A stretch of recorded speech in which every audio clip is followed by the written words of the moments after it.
السلام علیکم ملګرو مولانا طارق جمیل صاحب هر سړی پیژني نو طارق جمیل صاحب زوی بیګا وفات شوی دی نو ډېر خلک بیګا نیسه دا وایي طارق جمیل زوی چا وژلی دی نو هغوی اوبدي و چا وژلی دی نو دې باره کې پوره مکمل معلومات در کوم دا ویډیو سره کمپلیټ وګورئ مولانا طارق جمیل زوی په هغه خپل یو مشر زوی خبره کړې د بنګ مدي وکړي ډېر تکلیف دی په سوشل میډیا باندې ټول خلک دا وایي چې طارق جمیل زوی چا وژلی دی نو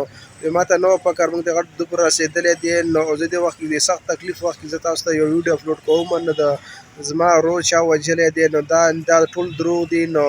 زما ورور وایي چا د شپږو میاشتو نه ډېر بیمار و ډېر خو بیمار و د شپږ میاشتې ډېر بیمار و نو او دې وخت کې زموږ کور کې هېڅوک هم نه و او دې وخت یو څوکیدار و څوکیدار یې ټوپک چې د اخیستی دی او په هغه خپل ځان وژلی دی نو د هېچا هم نه دی وژلی نو خپل ځان یې په خپله وژلی دی طارق جمیل زوی موږ ته دواګانې کوي موږ ډېر سخت تکلیف وخت کې نو زموږ د دواګانو وخت دی نو تاسو د دواګانې کوئ نو دا مکمل ویډیو د دروغو څه بله ګناه ده نو تر اوسه د مولانا اخترعلي صاحب دا ویډیو ګورئ رای دې باغ دې څه ویل جناب وایي رښتیا چې راځي نو دروغو کلي وران کړي جناب مولانا طارق جمیل صاحب تاسو پیژنئ په پوره دنیا کې الله ولي عزت ورکړی د ده زوی دنیا نه لاړی آیا د ځان شته کو بل چا شته دنیا ویډیوګانې په سټارټ د الله بندګان لاول تحقیق کوئ پیج ته شیخ جوړوئ او پته نه لګي الله له بس جواب ورکوي په خلکو تهمتونه مه لګوئ پوره تصدیق نه بعد بیا خبره شیر کوئ جناب ارور ویلی دي چې د بچپن د ډیپریشن او ذهني مریضو او موږ په کور کې څوک نه او وی د ورغلې د کوم د سکیورټي ګارد دی دا غنه ټوپک راغسې دا وسره ځان پېشته دی خدای د مخ کې نسو د مخ کې مریضو تاسو د مولانا طارق جمیل صاحب دغه اینې دا ویډیو چې څنګه وسره ناس دی دا داسې دی ګویا چې د مذوب شان دی نو د الله بندګانو یو خبره کومه دروغ مشیر کوي ګوره د دروغ نحوست دومره خطرناک د دروغ نحوست ته کنه دا بهتان دی بهتان پچا باندې بهتان لګول دي لګه خبره شیر شو بیا څوک یو شان شیر کوي او څوک بل شیر الله له جواب ورکوي قیامت کې چا چې بچا بهتان ولګو گویا د قتل کو قتل دومره کبیره غټه ګناه ده د الله بندګانو